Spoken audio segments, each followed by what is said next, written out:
Community সেন্টারে আমি সংবাদ সম্মেলনের আয়োজন করছি আপনাদের সাথে কিছু কথা বলার।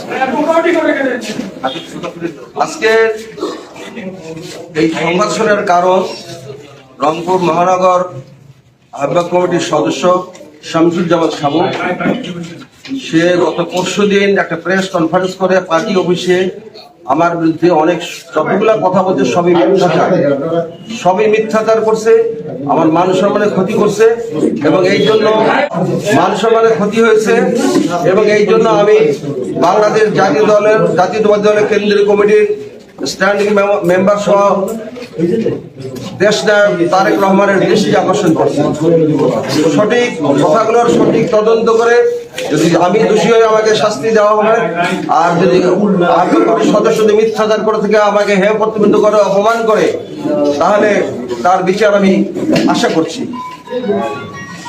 প্রিয় সাংবাদিক ও সুধী মন্ডলী, উপস্থিত সাংবাদিক ভাইরা, আসসালামু আলাইকুম। হিন্দু ভাইদের জন্য রইল আদাব ও শুভেচ্ছা।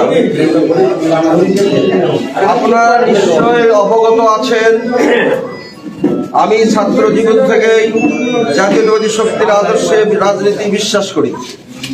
ঠিক তখন থেকেই আমি বাংলাদেশ জাতীয়তাবাদী দল বিএনপির জেলা কমিটির সদস্য নির্বাচিত হই। পরবর্তীতে রংপুর বিভাগের প্রেক্ষিতে রংপুর মহানগর কমিটির সদস্য এখনো আছি। মহানগর কমিটিতে আমি এর আগের কমিটিতে 17 সালে যে কমিটি হলো সেই আগের কমিটিতে আমি 2 নম্বর সহসভাপতির দায়িত্ব পালন করছি। তখন তারেক জিয়ার এই কমিটিকে, তারেক রহমান সাহেবের এই কমিটিকে সামূহিক বৃদ্ধাঙ্গুলি দেখায় সে আলাদা একটা কাউন্টার করে সে দীর্ঘ 3-4 বছর এই কাউন্টার করে সে তার মানে তারেক নির্দেশকে মানে সে একটা কাউন্টার করে সে বিরোধিতা করছে এবং এটা প্রমাণ আছে, সবাই আপনারা জানেন। এবং যখন আমাদের মহানগরের আহ্বায়ক মীর মুক্তিযোদ্ধা মোজাফফর হোসেন মারা গেলেন, তারপরে সে আস্তে আস্তে ভিড়ল। আমি বিগত 2022 সালে রংপুর 3 আসন থেকে সংসদ নির্বাচন সিদ্ধান্ত নিয়েছিলাম, কিন্তু বাংলাদেশ জাতীয়তাবাদী বিএনপি নির্বাচন না করার প্রেক্ষিতে আমি নির্বাচন করা থেকে বিরত থাকি। ঠিক একইভাবে রংপুর সিটি কর্পোরেশনের 2012-2017 সালে আমি ধানের শীষ নির্বাচনে মেয়র পদে নির্বাচন করার সিদ্ধান্ত নিলে বাংলাদেশ জাতীয়তাবাদী দল বিএনপির সিটি কর্পোরেশন আমাকে মনোনয়ন দেয়। আমি ওই নির্দেশনাকে মেনে নির্বাচন করার 22 সালে নির্বাচনকে দলের নির্দেশনা মেনে আমি দলের আনুগত্য প্রকাশের স্বার্থে আমি দল আমার কাছে আগে বিরত থাকি। 2022 সালে আমি নির্বাচন অংশগ্রহণ করি নাই। বাংলাদেশ জাতীয় দলের সুদিন ও দুর্দিনে আমি দলের সাথে ছিলাম, আছি, আগামীতেও থাকবো।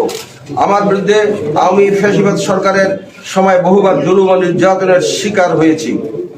প্রিয় সাংবাদিক বন্ধুগণ, আওয়ামী ফ্যাসিস্ট সরকারের পরবর্তীতে আগেও পরে আমি জাতীয়তাবাদী দল বিএনপির রাজনীতির সঙ্গে সরাসরি জড়িত আছি। একটি মহল ঈর্ষান্বিত হয়ে আমার বিরুদ্ধে নানা ষড়যন্ত্রে লিপ্ত। আমার পৈতৃক বাড়ি রংপুরের পুরাতন শহর মাহিগঞ্জে। দীর্ঘদিন থেকে এখনো পর্যন্ত হিন্দু সম্প্রদায়ের সাথে আমাদের রয়েছে সুসম্পর্ক। ঈদ, পূজা, পার্বণ আমরা সবাই মিলেমিশে একসাথে পালন করে থাকি। কোনো হিন্দু সম্প্রদায় বলতে পারবে না আমি কখনো তাদের উপর জুলুম ও নির্যাতন করেছি।